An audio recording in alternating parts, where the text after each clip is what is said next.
বিক্রি করা ছেলের কাছে ঋণ পরিশোধ করতে বাগানে পৌঁছালো।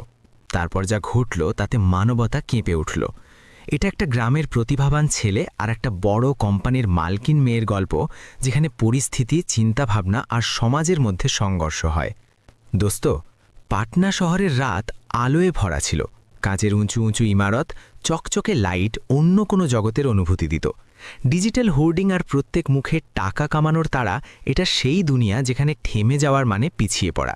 এখানে সবাই এগিয়ে যাওয়ার দৌড়ে ছিল, কারো কারো থামার ফুরসত ছিল না।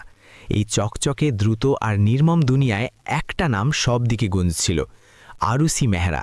মাত্র ২১ বছর বয়সে কোটি কোটি টাকার সাম্রাজ্যের মালকিন, দেশের সবচেয়ে কম বয়সী সফল বিজনেসওম্যান, আর মেহরা গ্লোবাল ভেঞ্চার্সের মতো বহুজাতিক কোম্পানির উত্তরাধিকারী। শেয়ার মার্কেটে তার কোম্পানির সংখ্যা লাগাতার উপরে উঠছিল, বিনিয়োগকারীদের ভরসা মজবুত ছিল, আর মিডিয়া